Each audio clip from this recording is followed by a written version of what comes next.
to the Bharti family blog, and this is a big announcement. Yes, Very big announcement. I'm not pregnant. Oh, मुझे लगा कि कुछ खट्टा मीठा वाला न्यूज़ देना है.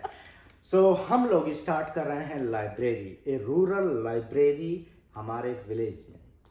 क्यों स्टार्ट कर रहे हैं, पर्पज क्या है, इस वीडियो में हम डिटेल में बात करेंगे.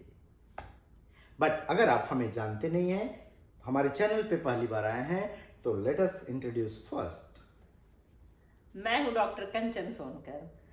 पीएचडी करने के बाद यूएसए में इस समय मैं साइंटिस्ट की पोजीशन पे काम कर रही हूँ. और मैं हूँ डॉक्टर संतोष कुमार भारती. एक छोटे से यूपी के रिमोट विलेज में मछली मारता था, गाय भैंस चराता था. फिर मुझे लगा कि यार पढ़ना चाहिए, मेरे पापा ने पढ़ा दिया और मैं यहाँ पे सीनियर साइंटिस्ट बन गया. वाइफ से सिर्फ एक लेवल ऊपर, मतलब इज्जत बचाने के लिए. एनीवे, सो हमारी लाइफ यूएस में बहुत अच्छी है. अच्छे गाड़ी है, अच्छे कुछ पैसे हैं, सैलरी वैलरी है, बीच पे एंजॉय करते हैं जब मर्जी तब. मतलब जितना बेसिक नीड चाहिए हम हैप्पी हैं अपनी लाइफ से. Life is good. बट कभी कभी लोग क्वेश्चन पूछ देते हैं और हमें भी लगता है कि यार हम जहाँ से आए हैं, जिस कंडीशन से दोनों लोग आए हैं, वहाँ अभी भी बहुत सारी फैमिली उसी भी बुरी हालत, बुरी कंडीशन में फंसी है. क्या कर रहे हैं हम क्या कर रहे हैं? क्या अपनी लाइफ ही जीना सिर्फ अपनी लाइफ है, या हमें कुछ करना भी चाहिए? हाँ, so this is going to be little long video, but मैं इनकरेज करूंगा कि इस वीडियो को देखिए और उससे आपको पता चलेगा कि हम लोग का पहले से क्या प्लान था, अभी क्या कर रहे हैं और आगे क्या करने वाले हैं. देखते रहिए. So thank you so much.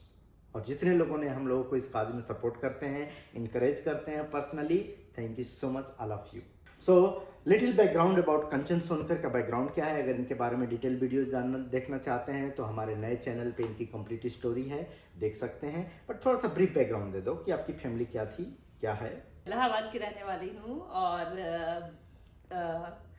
Mummy papa ने बहुत मेहनत करके पढ़ाया है. हम लोग 5 भाई बहन हैं और लकीली हम सारे भाई बहन पढ़ने में बहुत अच्छे थे, तो इस वजह से सबकी पढ़ाई बहुत अच्छे से रही. या सो पापा एक छोटी मोटी जॉब करते थे. हाँ? और उसी से अच्छा, बहुत अच्छा तो नहीं कहेंगे, मम्मी के अच्छे फाइनेंशियल मैनेजमेंट से हम सब लोगों की बहुत अच्छे से पढ़ाई हुई, सब कुछ अच्छे से हुआ. मेरा बैकग्राउंड ये है कि मेरी मॉम खेती का काम करते थी घर में, पापा भी करते थे. और पापा मजदूरी का काम करते थे, जो गांव में ईंट वगैरह जोड़ के घर बनाने का काम करते हैं वो करते थे. और मोस्ट ऑफ द हमारे विलेज में सब लोग ऐसे ही रहते थे. और पापा नहीं पढ़ पाए थे, मॉम नहीं पढ़ पाई थी, तो दोनों लोगों को ये कहीं डिटर्मिनेशन था कि अपने बच्चों को पढ़ाना है, तो हमारे पीछे लगे थे. ये समझिए कि जिस टाइम पे 2000 के टाइम पे 2000 रुपये, मतलब 2000 में या 1998 में जब पूरी फैमिली 1500-2000 रुपये महीने कमाती थी, उसमें से भी आधा पैसा हमें दिया जाता था पढ़ने के लिए. सो समहाउ मैं वहाँ से निकल आया. मोस्ट ऑफ मेरे दोस्त क्या कर रहे हैं, अगर जानना चाहेंगे तो बता दूँ. सब मजदूरी करते हैं. किसी का 300-400 रुपये महीने पर डे का है, या 200 है कोई कमाता है per day. And situation is not very good.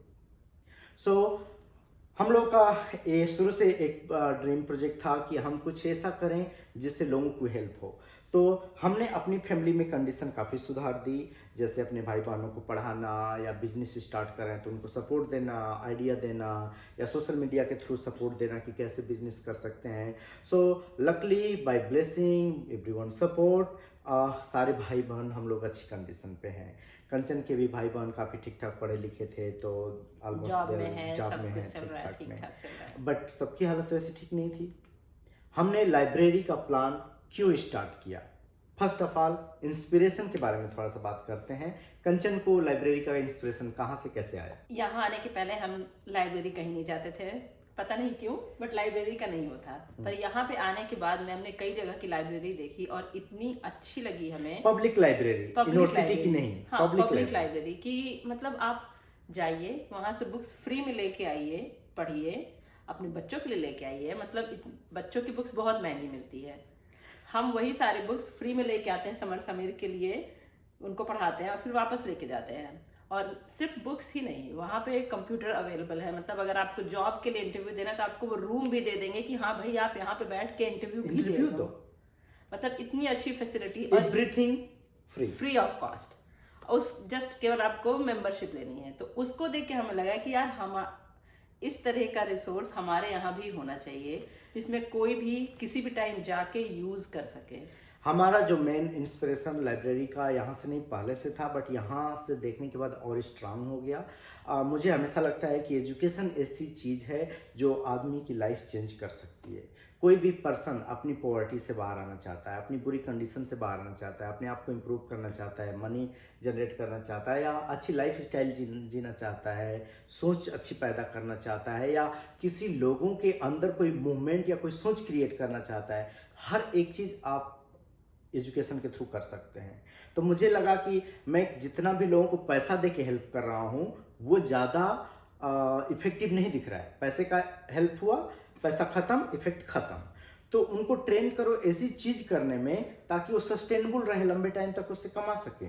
So one is teach them to do some business, teach them to do some job, या उनको ऐसी चीज़ें प्रोवाइड करो कि उनको इम्पोर्टेंस पता चले कि हम पढ़ के कुछ आगे कर सकें। उसलिए मुझे लगा कि library one of the best way है। And the third most important is what we are doing now. हमारे दो कजिन, चाचा का लड़का, मेरे मामा का लड़का, कंचन के घर में रह के पढ़ रहे हैं। हम जबरदस्ती रखे हुए हैं। मम्मी बोली कि तुम ससुराल से कंचन के आके लोग पढ़ेंगे हमारे घर में तो अच्छा नहीं लगेगा।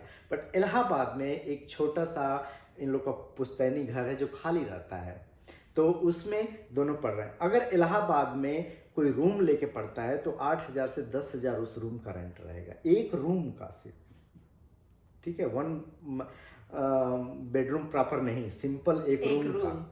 ठीक है, उसी में खाना बनाना रहना है। तो जिसकी कमाई ही 5,000 10,000 रुपये है, वो 10,000 रुपये भाड़ा दे के इलाहाबाद में कैसे पढ़ेगा। तो मैं दो लोगों को तो सपोर्ट कर रहा हूँ वहाँ पढ़ने के लिए, बट सबको नहीं सपोर्ट कर सकता हूँ। उनको बुक्स का, बाकी चीज़ों का पैसा भेज देते, रूम रेंट फ्री में मिल गया है तो काम हो जाता है। बट अगर मुझे ऐसे ही 5 लोगों को पढ़ाना पड़े तो मेरी भी बहुत सारी बेसिक नीड है, नहीं पढ़ा पाएंगे। और हम लोग भी इतना यूएसए में कमाते नहीं हैं। तो हमको लगा कि जो लड़के नहीं जा पाएंगे, नहीं पढ़ पा रहे हैं इस तरह, क्यों नहीं सारा जो रिसोर्स है इलाहाबाद में वैसा रिसोर्स क्रिएट कर दूँ वहाँ। लाइब्रेरी का, इंटरनेट का, कंप्यूटर का, एंड जितने भी स्टडी मटेरियल है, जितनी भी महंगी बुक्स हैं, कुछ भी हो, सब कुछ अगर उन गांव में ही अवेलेबल हो जाएगा तो एटलीस्ट ये रहेगा कि हाँ, उनको छोड़ के जाना नहीं पड़ेगा सिटी में। आप अपने वहाँ पे बैठ के, लाइब्रेरी में बैठ के आप अच्छे से पढ़ाई कर पाएंगे। और रिसेंटली हार्वर्ड में one of the best lecture मैंने अटेंड किया। एक रिटायर्ड IAS ऑफिसर हैं जिनका नाम है डॉक्टर RS प्रवीण, तेलंगाना के क्या एजुकेशनल रिफॉर्मर हैं, बहुत बड़े बड़े काम किए हुए हैं। और सिंपली उनके मतलब एकदम पुअर, एकदम से बुरी हालत से स्टूडेंट्स को उठा के और एकदम हाई लेवल पे पहुंचाए हैं। तो मतलब उनसे भी मैंने एक सजेशन पूछा कि मैं लाइब्रेरी स्टार्ट कर रहा हूँ, क्या करना चाहिए, नहीं करना चाहिए। तो क्लियर कट बोला, स्कूल तो मत खोलना, तुम स्कूल तभी खोलना जब वहाँ पर रहो। लाइब्रेरी खोल रहे हो तो लाइब्रेरी में कैसे खोलो, कैसे टारगेट करो, कैसे लोगों में मूवमेंट क्रिएट करो एजुकेशन का, बहुत सारे सजेशन दिया। And I was really happy with his suggestion. बहुत अच्छा टॉक हुआ उनके साथ। एंड सो एजुकेशन है जो क्रिएट कर सकता है। एंड यहाँ रहते रहते हम लोगों को लगा कि library one of the feasible way है to create a good environment. और अभी भी बता दूँ, गाँव में लोग सोशल मीडिया पे टाइम वेस्ट करते हैं, पैसा वेस्ट करते हैं, दारू पीने में पैसा वेस्ट करते हैं, बाकी चीज़ों में पैसा वेस्ट करते हैं। बट बुक्स खरीदने की बारी आती है तो कोई नहीं खरीदता है। तो क्यों नहीं वो चीज़ हम प्रोवाइड करें। तुम कुछ भी करो, बुक्स हमसे लेके पढ़ो, बस पढ़ो। क्योंकि एक बार पर्सन को ज्ञान हो जाएगा, दिन वो अपने आप सब कुछ छोड़ देगा, बोला कि यही चीज़ इंपॉर्टेंट है। और उसमें हम लोग बुक्स ही नहीं, हर एक चीज़ क्रिएट करने वाले, स्पोर्ट्स से रिलेटेड एनीथिंग्स, और इंटरनेट एक्सेस, ऑनलाइन एक्सेस, बहुत सारी चीज़ें जो नहीं पढ़ सकते हैं, टीचर नहीं है, दे कैन फॉर्म इस तरह से कर देंगे कि आप वहीं पे लाइब्रेरी से ही आप कहीं का भी फॉर्म भर दीजिए, ताकि आपको उसके लिए अलग से पैसे नहीं देने पड़े, सब कुछ। सो अभी हम लोगों ने पायलट प्रोजेक्ट स्टार्ट किया है, इन द सेंस कि हमारे भी कंसिडरिंग यहाँ की सिचुएशन देख के, अभी हमारे पास घर भी नहीं है जो सिचुएशन, अगर आप हमारा ब्लॉग देखते होगे तो आपको पता होगा। तो हमने सोचा कि कितना भी प्रॉब्लम है, एक सर्टेन फंडिंग हम क्रिएट करते हैं लाइब्रेरी के लिए। तो 15 से 20 हज़ार रुपये महीने हम क्रिएट कर रहे हैं कि हर महीने जाएगी और उससे बुक्स आना शुरू होगी। तभी बुक्स आना शुरू हो गई हैं। और हम लोग अपने यूट्यूब की सारी अर्निंग डालने वाले हैं। तो यूट्यूब में तो कुछ ज़्यादा नहीं मिलता है, एक चैनल से $15-20 पर मंथ है, एक चैनल से $15-20 है, तो कुल मिला के $30-40 पर मंथ आता है। तो बट उसको भी हम यूज करेंगे और अगले 2 साल तक पूरे यूट्यूब की अर्निंग उसी में जाएगी। तो अगर आप जितना हमारे चैनल को सपोर्ट करेंगे, समझिए आप डायरेक्ट हमारी लाइब्रेरी को सपोर्ट कर रहे हैं। हाँ जी, और उतनी ही आपको क्या बोले, गुड विशेस मिलेंगी, गुड मैसेज मिलेंगी, दुआएं मिलेंगी। दुआएं मिलेंगी। और कुछ लोग सोच रहे होंगे कि इस लाइब्रेरी के लिए क्यों नहीं मैं फंड रेजिंग इवेंट क्रिएट करता हूँ, ऑनलाइन जो फंड रेजिंग के लिए होता है, या फिर अमेजन फ्लिपकार्ट पे रजिस्ट्री का करने का होता है, ये सब मैं क्रिएट करने वाला हूँ। और मैं एड्रेस भी दूंगा, अगर आप इंडिया से हैं, आप दिल्ली बॉम्बे कहीं रहते हैं, आपके पास कुछ अनयूज्ड बुक्स है, पुरानी बुक्स हैं, तो उसको आप हमारे एड्रेस पे भेज दीजिए, उसका हम अच्छा यूज कर लेंगे। और गांव में अभी भी बहुत सारी सिंपल बुक्स के लिए बहुत मुश्किल होती है, कॉम्पिटिटिव बुक्स तो भूल ही जाइए। हाँ, तो जिस तरह की भी बुक्स है, स्पेशली हाई स्कूल इंटर से रिलेटेड का, नॉर्मल जो कंपटीशन से रिलेटेड बुक्स है, या नॉर्मल जो एग्ज़ाम देते हैं लड़के रेलवे में, एसएससी का बैचलर लेवल का एग्ज़ाम देते हैं, रीजनिंग का एग्ज़ाम है, या कंप्यूटर साइंस से, जो भी इस तरह की बहुत हाई टारगेट तो नहीं है मेरा, क्योंकि जो हमारा मेजर उधर स्टूडेंट्स हैं उनका यही है बेसिक कि कोई भी जॉब उनको मिल जाए बस। तो जो नॉर्मल जॉब कंपटीशन के लिए जो चीज़ें होती है तैयारी करने के लिए, आर्मी, नेवी, एयरफोर्स, ये सब बहुत कॉमन है। तो जो भी बुक्स है आपके पास, नीचे एड्रेस रहेगा, उस पर भेजिए। एंड रजिस्ट्री का फ्लिपकार्ट, अमेजन सब पे हम लिंक क्रिएट करने वाले हैं और इस वीडियो के नीचे अपडेट करेंगे। तो अब बुक्स का इंट्रोडक्शन सब कुछ हो गया, तो आपका ओवरऑल प्लान क्या है, किस तरह से करेंगे? ये आप लोग को भी क्वेश्चन होगा कि ओवरऑल प्लान क्या है, क्या स्ट्रेटजी है। कई बार मुझे लगा कि मैं बहुत प्लान कर रहा हूँ, बहुत परफेक्शनिस्ट बनने की कोशिश कर रहा हूँ, उस चक्कर में स्टार्ट ही नहीं कर रहा हूँ। तो मैंने सोचा कि जस्ट स्टार्ट इट, धीरे धीरे प्लान आएगा। तो अभी ये है कि एक गांव का पंचायत भवन है, बहुत पुराना, गवर्नमेंट द्वारा बनाया गया है, और उसमें हमने आधा स्पेस गांव वालों से मांग लिया है। बोला है कि आधा स्पेस आप लोग नॉर्मल यूज कीजिए, आधा स्पेस हमें दे दीजिए लाइब्रेरी के लिए। तो उधर से मिल गया है। प्लस बिल्डिंग हो गई, बट फ्यूचर में जैसे बढ़ता है I can create a separate building for that. मैं अपना ज़मीन भी यूज कर सकता हूँ, एंड मेरा भाई बोलेगा कि नहीं करना है तो हम अपने हिस्से वाली ज़मीन यूज कर लेंगे उसमें क्या है। एंड चेयर वगैरह का, बैठने वगैरह का कॉमन कर दिया हूँ, क्योंकि जो ग्राम पंचायत की ऑफिस है जिसमें मेरे पापा प्रधान हैं, तो उनसे सारी चीज़ ले लिया हूँ। सोलर लाइट्स वगैरह ये सब रात की बैठनी चाहिए, वो भी प्रधान के फंड से मैं करने वाला हूँ। जो कुछ प्रधान के फंड से हो सकता है उधर से भी मैं पैसे लेके कराऊंगा, बट मेनली जो लाइब्रेरी है ये सब का जितना है, कंप्यूटर का सब कुछ एक एक चीज़ आएगा। तो अभी मेन है कि बुक्स लड़कों की इंपॉर्टेंट है, तो पहले बुक्स आ रही है, और बुक्स लाइब्रेरी में भी अभी नहीं रख रहे हैं। अभी क्या हो रहा है कि जैसे लड़के हैं वो बोलते हैं हमको ये बुक्स चाहिए, तुम खरीद लो, तुम अपने पास बुक्स ले जाकर पढ़ो। ये लड़का है बोले मुझे हमको इतनी ये वाली बुक्स चाहिए पढ़ने के लिए, तुम ले जाओ, अब आपस में एक्सचेंज करके पढ़ो, सबका नोट डाउन हो रहा है। तो अभी जो डिमांड बेस्ड काम हो रहा है कि जो लड़के बोल रहे हैं कि मैं इस चीज़ की तैयारी कर रहा हूँ, मुझे इस तरह की बुक्स चाहिए, तो उन्हीं को बोलो चलो तुम्हारे लिए ये बुक्स खरीद दे रहे हैं। तो जैसे जैसे बढ़ता है, एंड देन फ्यूचर में प्लान है कि छोटे बच्चों के लिए भी बुक्स रहे, एंड कोई लड़कियां, औरतें कुछ फन के लिए कुछ पढ़ना चाहती हैं, उनके लिए भी बुक्स रहे। और न्यूज़पेपर, 2 न्यूज़पेपर हमेशा वहाँ डालना है, 2-3 न्यूज़पेपर हिंदी इंग्लिश सब डालना है।